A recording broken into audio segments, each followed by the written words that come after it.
Alex, this is Taylor. Taylor, this is Alex. This is the standard exchange that precedes many professional and social interactions. Within seconds, both participants are in a frantic search for a topic. The internal pressure often results in an exchange of generic, empty pleasantries. Hi, how are you? Good, you? Good, I'm good. This discomfort triggers a common reflex, reaching for a smartphone. The device acts as an escape hatch, allowing the user to bypass the awkwardness of a stalling connection by sliding into their notifications. We tend to blame ourselves or a lack of chemistry for these failures. In reality, the breakdown is mechanical. The person making the introduction provided no conversational bridge, leaving both strangers stranded without a point of entry. A successful introduction functions as an active, strategic handoff. The goal is to establish a foundation of mutual benefit and immediate trust. Most people reflexively look at their phones the moment social friction occurs. Emotionally intelligent leaders distinguish themselves by resisting that impulse, choosing instead to focus their attention entirely on the people in front of them. These leaders don't simply wait for a conversation to happen. They engineer social cues to ensure the interaction succeeds before the first question is even asked. Effective communication begins with kinesics, the study of body language. These nonverbal signals set the tone for the entire interaction.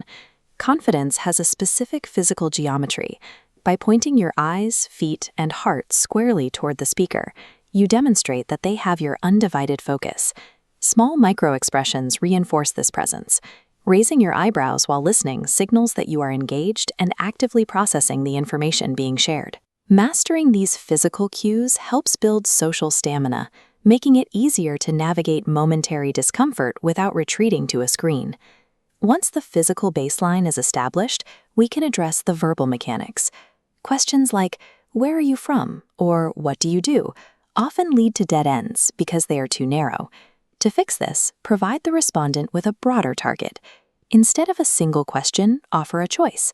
Are you originally from here, or are you new to the area? Or ask an open-ended prompt like, "How do you spend your time?" When answering, you can use the opportunity to subvert expectations. If someone hears you're from Nevada, they might imagine a barren, dry desert like this. You spark interest by correcting that mental image. Explain that Reno is the biggest little city in the world, right next to national forests and mountains, before asking if they've ever visited. This image shows a woman operating a forklift, which is a far more engaging description of her job than a title like operations specialist.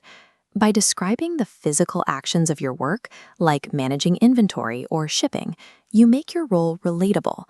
Upgrading these mechanics transforms a standard interrogation into a flowing two-way exchange. We can apply these same principles to the failed introduction of Alex and Taylor. A leader uses the brag to give each person a starting point. "Alex, this is Taylor. Taylor is an incredible athlete. The tennis court is where Taylor is unstoppable." You then provide a bridge for the other side. "And Taylor, this is Alex. Alex has traveled the world and has amazing stories from growing up in a military family."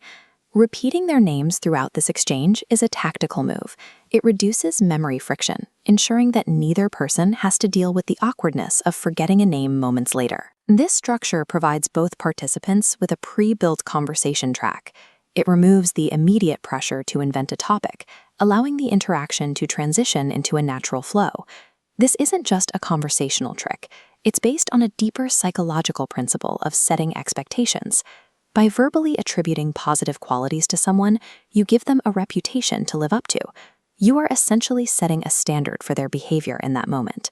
You build this reputation by funneling specific details, like past achievements, character traits, or relevant skills, into the introduction. This framing helps strangers bypass social anxiety. They naturally lean into the confident version of themselves that you've just described to the room. For this to work, the praise must be authentic.